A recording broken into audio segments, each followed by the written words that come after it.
The lunar monitoring station, Artemis, sat quietly on the moon's surface, its dish arrays pointed toward the vast emptiness of space. Inside the main control room, Jack Foster rubbed his tired eyes and checked the time. 3 more hours until his shift ended. Working on the moon wasn't as exciting as he had imagined when he first signed up. Mostly, it was routine, checking systems, running diagnostics, and staring at screens filled with static and cosmic background radiation. "Want some coffee?" asked Mike, his shift partner, floating a sealed container toward him in the low gravity. Jack caught it with practiced ease. "Thanks. Nothing interesting out there tonight." Same as always. Just the void staring back at us. As if the universe had been waiting for this exact moment of boredom, a sharp beeping sound cut through the quiet hum of the station. Both men turned to the main console where a red light was flashing. "What is that?" Mike asked, pushing himself across the room. Jack pulled up the data stream. I don't know what it is. Some kind of signal." His fingers moved across the keyboard, isolating the frequency. "It's not one of ours." "Military test, maybe." Jack shook his head. "No, this is coming from way outside our system." He stared at the patterns forming on his screen. "This isn't random noise, Mike. There's a pattern here, a deliberate pattern." Within hours, the discovery had traveled up the chain of command. Earth's space agencies were buzzing with activity, and scientists worldwide began analyzing the mysterious signal. It wasn't the first time humanity had detected patterns from space, but this one was different. It changed, adapted, repeated in ways that suggested intelligence rather than natural phenomena. 3 days later, Captain James Reed stepped out of a shuttle onto the lunar surface, gazing up at the Earth hanging in the black sky. At 45, Reed had commanded numerous space missions, but never expected to be summoned for something like this. The message from Mission Control had been cryptic but urgent. "Possible first contact scenario. Your experience needed." Inside the station, a team of specialists had already gathered.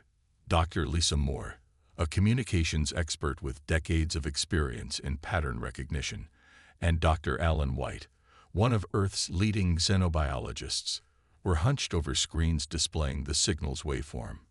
"Captain Reed," Dr. Moore greeted him without looking up. "Good timing. We're making progress." Reed moved to stand behind her. "Tell me what we've got." "It's a distress call," she said simply. "We're certain of it now." "How can you be certain?" Reed asked. Dr. White turned in his chair. "The pattern repeats, but with variations that follow mathematical principles used in emergency communications. Universal constants, prime numbers, followed by what appears to be damage reports represented through binary sequences. Someone out there is in trouble," Dr. Moore added, "and they're smart enough to create a signal that any technologically advanced species could recognize as a call for help." Reed leaned closer to the screen. "And you're sure this isn't coming from Earth? Some kind of hoax?" "Absolutely certain," another voice chimed in. A tall man in military uniform stepped forward. "Colonel Tom Wilson, United States Space Force. We've triangulated the signal's origin. It's coming from just beyond Neptune's orbit, Captain. Nothing human is operating that far out." Reed felt a chill run down his spine. After all humanity's searching, all the listening to the stars, they weren't the ones who had made first contact. First contact had found them instead. The next 12 hours were a blur of activity. More specialists arrived, and the lunar base became the center of the biggest secret in human history. World leaders were briefed, military forces quietly put on alert, and scientists worked around the clock to decipher more of the message. "There's more here than just a distress call," Dr. Moore announced during an emergency meeting. "They've included coordinates, a rendezvous point, and they're waiting for a response." The room fell silent. Colonel Wilson was the first to speak. Responding could be a serious security risk. This could be a trap. Or it could be exactly what it seems, someone in need of help, Reed countered. "We need to be realistic," said Jane Cooper, a representative from the United Nations Space Council. We don't have the technology to reach them quickly if they're beyond Neptune. Dr. White cleared his throat. Actually, that's not entirely true. The signal is moving. They're coming toward us, though slowly. The rendezvous coordinates are much closer, in the asteroid belt between Mars and Jupiter. All the more reason to be cautious, Colonel Wilson insisted. They're entering our solar system. The debate raged for hours. Military officials advocated for caution or even silence. Scientists pushed for immediate response. Politicians worried about panic if the news leaked to the public. Through it all, Reed remained mostly quiet, listening and observing. Finally, Jane Cooper turned to him. "Captain Reed, you've been unusually silent. What's your assessment?" Reed stood up slowly, feeling the weight of the moment. Throughout human history, we've gazed at the stars and wondered if we're alone. We've sent out our own messages, hoping someone would answer. Now someone has reached out to us, not with a greeting, but with a cry for help. He paused, looking around the room. What does it say about humanity if our first response is fear? It says we're prudent, Colonel Wilson replied. Or it says we've lost something essential about who we are, Reed countered. If we turn our backs on this call, we're saying that our fear is more important than our compassion. That's not the humanity I want first contact to see. The room fell silent again, his words hanging in the air. I agree with Captain Reed, Dr. Moore said finally. And there's something else you should know. The mathematical structure of this message. It's elegant, advanced, but it also shows signs of damage or hurried composition. Whoever sent this is truly in distress. After more debate, a compromise was reached. Earth would respond, but cautiously. A simple message acknowledging receipt of the distress call, using the same mathematical principles found in the alien transmission. No detailed information about Earth or humans would be included. Reed watched as Dr. Moore composed the response, her fingers flying over the keyboard as she translated their message into the mathematical language they had begun to decipher.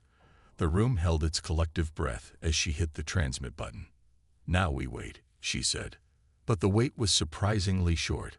Within 20 minutes, a new signal arrived, stronger, clearer, and unmistakably a response to their message. On the screen, new coordinates appeared, more detailed than before. They're accelerating toward the rendezvous point, Dr. White said, excitement clear in his voice. And they've sent us technical specifications. I think they're telling us what we need to prepare for rescue operations. Reed looked at the others in the room, seeing the mixture of fear and wonder on their faces. Humanity had taken its first step into a larger universe, not with conquest or fear, but with a hand extended in help. Well, he said quietly, I guess we better start preparing a ship. 2 weeks after receiving the alien distress call, the international spacecraft, Horizon, stood ready on its launch pad.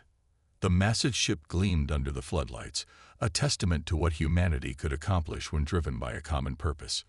Nations that had once been rivals had pooled their resources, technology, and best people to prepare for this historic mission. Captain James Reed stood at the viewing window of the pre-launch facility, watching as the final checks were performed. The ship had been rushed into service, adapting an existing deep space vessel with additional rescue equipment and communication systems designed based on the alien specifications. Nervous? Dr. Lisa Moore asked, joining him at the window. Reed gave a small smile. Would you believe me if I said no? Not for a second. Then yes, I'm nervous. We're about to meet beings from another world, Lisa. Everything changes after today. Dr. Alan White approached them, clutching a tablet. The latest signal came in. They're still waiting at the coordinates, but, he hesitated, their situation is getting worse. Their life support systems are failing. Reed nodded grimly. Then we don't have time to waste. Let's go make history. The launch was perfect, the powerful engines pushing them beyond Earth's atmosphere with surprising smoothness. Once in orbit, the Horizon's advanced propulsion system kicked in, accelerating them toward the rendezvous point faster than any human vessel had traveled before. The crew consisted of 20 specialists from various fields: engineers, scientists, medical experts, and a small security team led by Major Dave Miller, who had been personally selected by Colonel Wilson. "Just to be clear, Captain," Miller said during their first shipboard meeting, "my orders are to protect this crew at all costs. If I determine these aliens pose any threat—" "Your concerns are noted, Major," Reed interrupted. "But this is a rescue mission, not a military operation. We're going to help, not to fight." Miller's expression remained neutral. "Let's hope the aliens share your perspective, sir." As days passed, the crew settled into a routine of preparation and training. Dr. Moore worked tirelessly with her team to improve their understanding of the alien communication patterns. Dr. White prepared for possible biological differences and contamination protocols. Engineers ran simulations on potential repair scenarios for the damaged alien craft. On the 5th day, disaster nearly struck when one of the Horizon's power systems failed, causing a cascade of shutdowns throughout the ship. For 6 tense hours, the crew worked to restore power while drifting in the cold emptiness between Mars and Earth. "How bad is it?" Reed asked Chief Engineer Robert Brown, who was deep inside an access tunnel, surrounded by tools and exposed wiring. "Bad, but fixable," Brown replied, wiping sweat from his forehead. "The system wasn't fully tested before launch. We were in too much of a rush." "Can you get it working again?" Brown gave him a determined look. "Give me 3 more hours. We didn't come this far to fail now." True to his word, 3 hours later the systems came back online. The near disaster had an unexpected benefit. It united the crew more strongly than before, giving them confidence in their ability to overcome challenges together. As they passed the orbit of Mars, tensions began to rise again. They were getting closer to the rendezvous point, and the reality of what awaited them was setting in. During a quiet moment in the ship's observation deck, Reed found Dr. White staring out at the stars. "Trouble sleeping, Doctor?" Reed asked. White shook his head. "I keep thinking about them out there, waiting for us. What do they look like? How do they think? Everything we know about biology, evolution, society. It's all based on Earth. They could challenge everything we understand about life itself." "Scared, terrified," White admitted, "and more excited than I've ever been." Reed understood the feeling. The entire crew seemed to be balancing on the edge between fear and wonder. On the 10th day of their journey, as they entered the asteroid belt, Dr. Moore burst onto the bridge, her face flushed with excitement. "We've established real-time communication," she announced. "They've adapted their signals to match our technology. They're sending images." The main screen flickered to life, and for the first time, humanity gazed upon an alien species. The image was grainy and dark, but clear enough to see a creature that was both startlingly familiar and utterly foreign. It stood upright on 2 legs, with 2 arm-like limbs, but there the similarities to humans ended. Its skin appeared smooth and pale blue, with a large, elongated head that housed 3 eyes positioned in a triangle. Where a mouth should be, there was an intricate set of moving mandibles. A hushed silence fell over the bridge. Then the alien moved, raising one of its limbs in what appeared to be a greeting. "Can we respond?" Reed asked, finding his voice. Dr. Moore nodded, her hands shaking slightly as she worked the controls. "They'll see you. Just say something."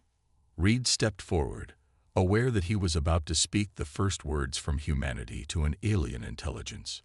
"Hello," he said simply. "We received your distress call. We are coming to help." There was a pause, then the alien made a series of clicking sounds. Text appeared below the image. "Gratitude, danger, hurry." "Their translation system is primitive but functional," Dr. Moore explained. "They must have been studying our transmissions. How much longer until we reach them?" Reed asked the navigation officer. "At current speed, 18 hours, sir." Those 18 hours were the longest of Reed's life. More images and simple messages came through, allowing them to learn that the aliens called themselves the Valari and that their ship had been damaged in what they described only as an attack. When they finally approached the coordinates, the Horizon's sensors detected the alien vessel.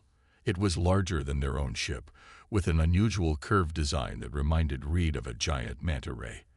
But parts of it were clearly damaged, with visible ruptures in its hull and a dim, flickering light emanating from within. Life signs? Reed asked. Detecting approximately 30 beings aboard, reported the sensor operator, but their life signatures are weak. As they maneuvered closer, the damaged ship came fully into view. What they had initially thought was artistic design was actually battle damage. Long, scorching marks ran across the hull, and pieces of the ship were completely torn away. Whatever did this, Major Miller said quietly, has some serious firepower. Reed turned to the communication station. Hail them again. Tell them we're here and preparing to dock. On the screen, a new image appeared. The same Valari as before, but now they could see more of its surroundings. A darkened control room with other aliens visible in the background, some of them clearly injured. The text translation came through. Welcome, humans. Please hurry. They might return. Reed felt a chill run down his spine. Who might return? He asked. The answer came a moment later, a single word that would change everything. Drex. Docking with the damaged Valari ship proved more challenging than expected. The alien vessel's systems were barely functioning, and the usual automated docking procedures were impossible.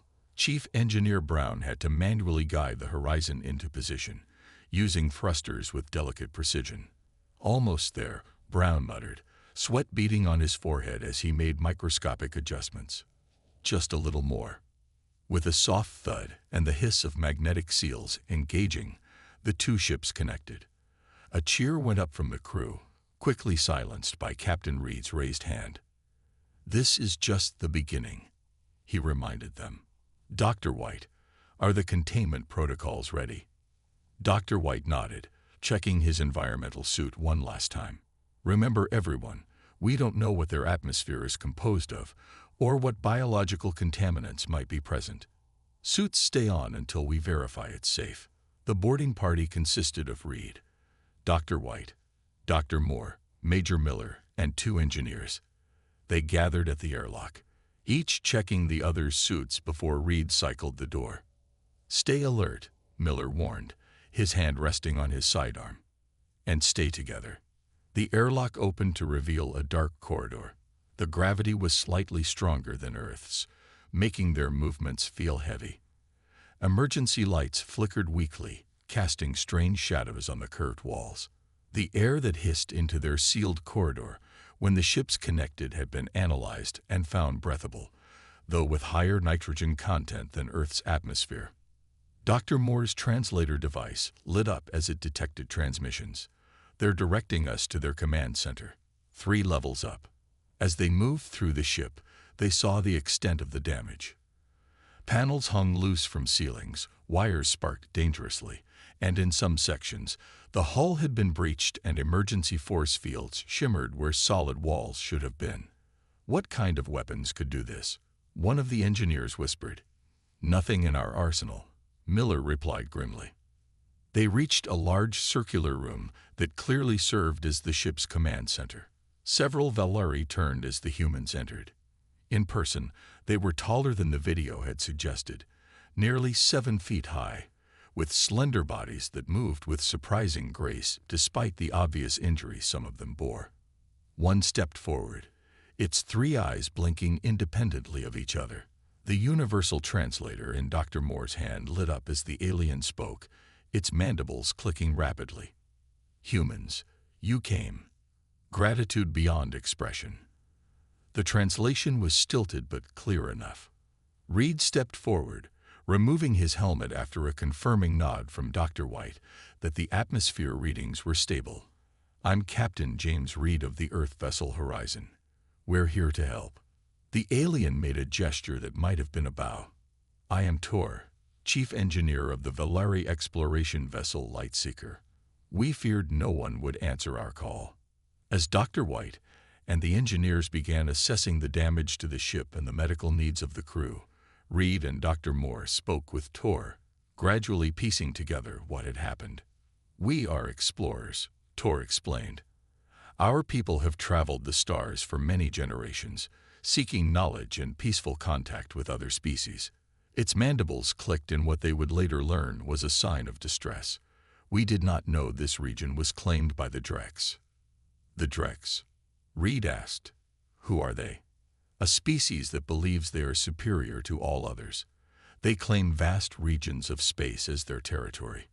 We unknowingly entered their claimed space 3 of your Earth weeks ago. They attacked without warning." Major Miller, who had been surveying the room with professional suspicion, joined the conversation. "Their weapons are far beyond ours." "Yes," Tor confirmed. "We barely escaped. Our faster-than-light drive was damaged in the attack. We have been limping through your system, hoping to find a safe place for repairs." Over the next several hours, humans and Valari worked side by side.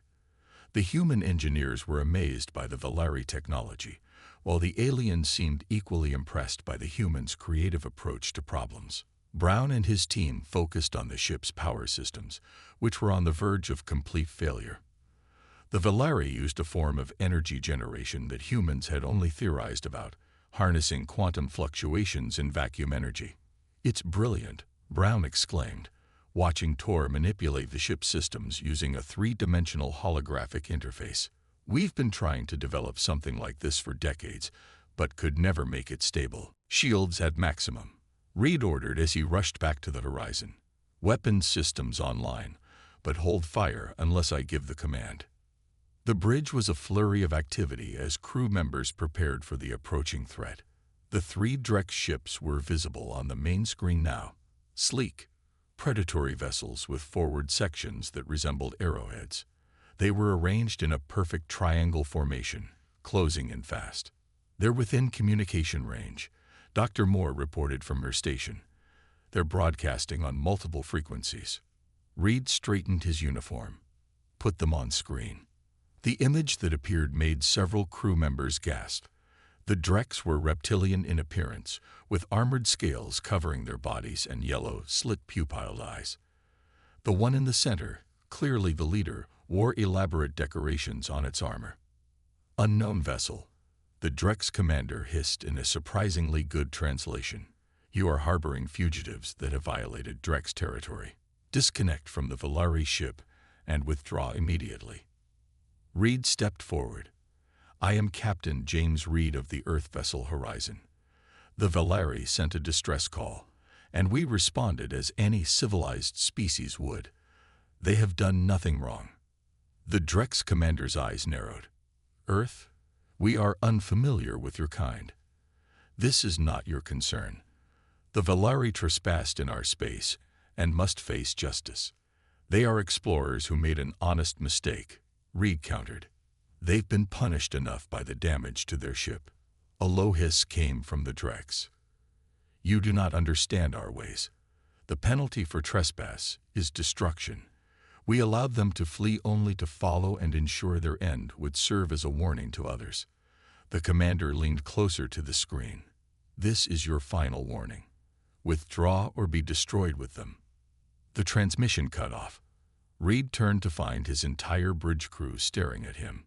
"They outnumber us 3-1, his tactical officer said quietly, "and their weapons technology appears far superior to ours." Major Miller, who had returned to the horizon with Reed, spoke up. "Captain, with all due respect, we should withdraw. Our mission was to rescue the Valari, not start an interstellar war." Reed walked to the tactical station, studying the sensor readings of the Drex vessels. "What's our tactical assessment?" "Their shields appear similar to the Valari design, but much stronger. Their weapons are energy-based, likely plasma or particle beams. We don't have enough data to know their full capabilities." Thor's voice came through the communication system. "Captain Reed, this is our fight, not yours. You have already done more than we could have hoped. Save your people." Reed closed his eyes for a moment, thinking. When he opened them, His decision was made. Dr. Moore, open a channel to the Valari ship. When she nodded, he continued, Tor, your engine systems are partially repaired. Can you generate a short warp jump? Perhaps one, but we cannot escape them completely, Tor replied. That's not what I'm suggesting, Reed said. Listen carefully. Here's what we're going to do. 10 minutes later, the Drex commander's face appeared on screen again. Your time is up, human. What is your decision? Reed stood tall. We will not abandon those who asked for our help. But before you attack, you should know that humans are not like the other species you've encountered. The Drex commander made a sound that might have been laughter. Your primitive vessel poses no threat to us. Perhaps not, Reed agreed, but we're very good at improvising. He gave a subtle nod to his tactical officer, who pressed a sequence of commands. The Horizon's weapons systems came online, targeting the lead Drex vessel. The Drex commander hissed in what seemed like amusement. Your weapons cannot penetrate our shields. I know, Reed said calmly. That's why we're not aiming for your ship. The Horizon fired, but not at the Drex vessels. Instead, the shots hit a small asteroid that had been drifting nearby, breaking it into hundreds of fragments that scattered in all directions. The debris wasn't large enough to cause serious damage, but it created a momentary distraction. In that same instant, the Valari ship activated its makeshift warp drive. Instead of fleeing, it made a micro-jump to a position directly behind one of the Drex vessels.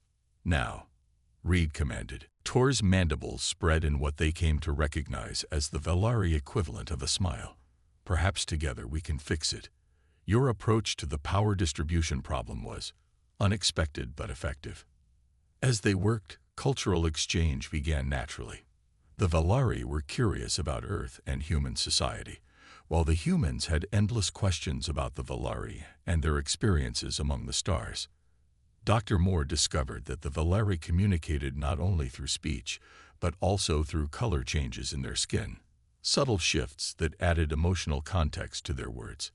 With this knowledge, the translations became more nuanced. Dr. White was fascinated by Valari biology. Their cellular structure is similar to ours in basic organization, but they have triple helix DNA equivalents and a respiratory system that's far more efficient, he reported excitedly to Reed during a brief break. And their medical technology. Captain, they can regrow entire limbs. By the end of the first day, the critical systems on the Lightseeker had been stabilized. The humans had set up temporary living quarters on the alien vessel to allow round-the-clock repair work. Trust was building between the two species, but Reed noticed that Major Miller maintained his caution, keeping his security team on rotating watches. On the second day, Reed found himself working alongside Tor in a damaged section of the engine room. They had been trying to reconnect a crucial power coupling that kept the life support systems running at full capacity. Your species is unusual, Tor commented as they worked. Most spacefaring races we have encountered would not risk themselves to help strangers. Reed paused, considering this. Wouldn't they? It seems like the right thing to do. Right. Tor's skin flickered with blue patterns that the translator interpreted as curiosity. This moral concept is important to humans. To most of us, yes, Reed replied. We believe that helping others when they're in trouble is fundamental, basic. How we treat strangers says a lot about who we are. Tor was silent for a moment, its three eyes blinking in sequence. The Drex believe that the strong should let the weak perish. That is their fundamental belief. A pause. I think I prefer the human way. As they were about to continue working, an alarm sounded throughout both ships. Reed's communicator buzzed urgently. Captain. It was the voice of his first officer on the horizon. We're detecting 3 vessels approaching at high speed. Their configuration matches what we can find in the Valari database about Drex ships. Reed looked at Tor, whose skin had paled to an almost white shade. They found us, Tor said simply. Reed's mind raced. They could disconnect from the Valari ship and flee. The horizon was faster and could likely escape. Or they could stay and face whatever was coming, potentially risking Earth's first contact turning into Earth's first interstellar conflict. He looked at the Valari engineer, who had risked everything to reach out for help, and made his decision.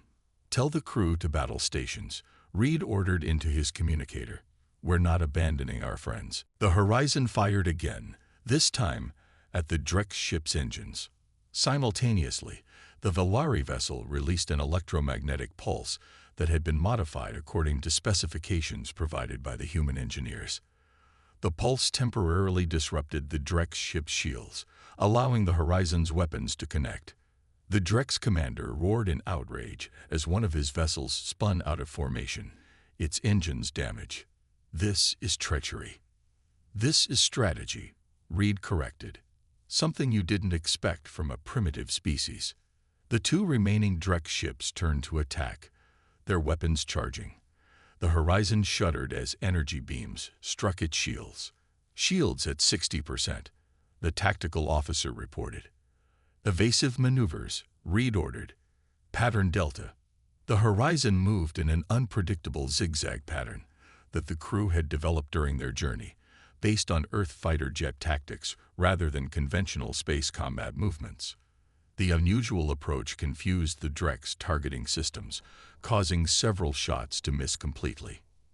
Meanwhile, the Valari ship had retreated to a safer distance, but continued to provide support by transmitting shield disruption pulses whenever possible. "Their formations are too rigid," Reed observed as the battle continued. "They expect us to follow conventional space combat protocols." Major Miller, who had taken a tactical station, nodded grimly. "They're not adapting to our movements. They're powerful but inflexible." The Horizon spun and dove, using the asteroid field to their advantage. Human pilots, trained to think creatively and adapt quickly, outmaneuvered the technically superior but tactically rigid Drex ships. "Captain," Dr. Moore called out, "I'm picking up communications between the Drex vessels. They're confused by our tactics. They're calling us unpredictable and chaotic." Reed smiled slightly. "Good. Let's show them just how chaotic we can be." He turned to Chief Engineer Brown. "Remember that power surge issue we had on the way here? Can you create it again, but on purpose, and direct it through our forward shields?" Brown's eyes widened. "You want to create a feedback pulse. It could damage our own systems. Can you do it?" Reed pressed. "Yes, but it's risky as hell," Brown replied. "Do it," Reed ordered. The engineer worked frantically at his station. "Ready on your mark, Captain." Reed waited until the Horizon was positioned between the two operational Drex ships. Now, the Horizon's shields flared brilliantly as they channeled the power surge outward instead of inward. The energy wave rippled through space, temporarily disrupting the sensors and shield harmonics of both Drex vessels. In the crucial seconds that followed, the Horizon and the Valari ship concentrated their fire on the lead Drex vessel's weapon systems. Under the combined assault, the Drex flagship's main weapons array exploded in a shower of sparks and debris. The bridge crew cheered as the Drex formation finally broke. The damaged flagship pulled back, with the third vessel moving to protect it. "They're retreating," someone shouted. Reed held up a hand. "Hold fire. Let them go." On the screen, the Drex commander's face appeared one last time. Its expression was unreadable to human eyes, but its voice carried unmistakable menace. "This is not over, humans. You have made an enemy today that you cannot comprehend. The Drex Imperium does not forget or forgive. We will return." The transmission cut off, and the three Drex ships moved away, accelerating until they disappeared from the Horizon's sensor range. A collective breath was released on the bridge. Reed slumped slightly in his chair, the tension finally catching up to him. "Damage report," he requested. "Shields at 30%. Minor damage to decks 3 and 4. 2 crew members with injuries, but nothing life-threatening," his first officer reported. "And the Valari ship. They sustained additional damage, but their core systems are still functional. Tor is requesting to speak with you." Reed nodded, and Tor's image appeared on screen. The Valari skin was pulsing with colors that the translator interpreted as a mixture of relief, gratitude, and concern. "You fought for us," Tor said simply. "No species has ever done that before." "We couldn't just stand by," Reed replied. "The Drex will return," as they threatened. "They never forgive what they see as a challenge to their superiority." Reed looked around at his tired but proud crew. "Then we better make sure we're ready for them." 3 days after the confrontation with the Drex, the Horizon and the Lightseeker traveled together toward Earth. The Valari ship's faster-than-light drive had been partially repaired, allowing it to limp along at a speed that would get them to Earth in 2 weeks rather than 2 months. Captain Reed had insisted they return together. The Valari needed more extensive repairs than could be completed in space, and Earth's leaders needed to understand the new reality humanity now faced. On the Horizon's observation deck, Reed stood with Tor, both gazing at the distant blue dot that was Earth. "Your home is beautiful, even from here," Tor said, his skin rippling with colors of admiration. "Wait until you see it up close," Reed replied with a smile. "Though I'm not sure how Earth will react to your arrival." Tor's mandibles clicked softly. "Are you concerned your people will fear us?" Reed considered this. "Some will, yes, but most will be curious, excited. We've wondered if we were alone in the universe for as long as we've looked at the stars." "You are far from alone," Tor said, his tone serious. "There are hundreds of spacefaring species in this galaxy alone. Most keep to themselves, some form alliances or trading partnerships, and a few, like the Drex, seek to dominate. How many other species have encountered the Drex?" "Many. Too many." Tor's colors shifted to somber blues and grays. "The Drex Imperium spans 12 star systems directly, with 20 more that pay tribute to avoid destruction. They believe that strength is the only virtue, and that conquering others proves their superiority." Reed frowned.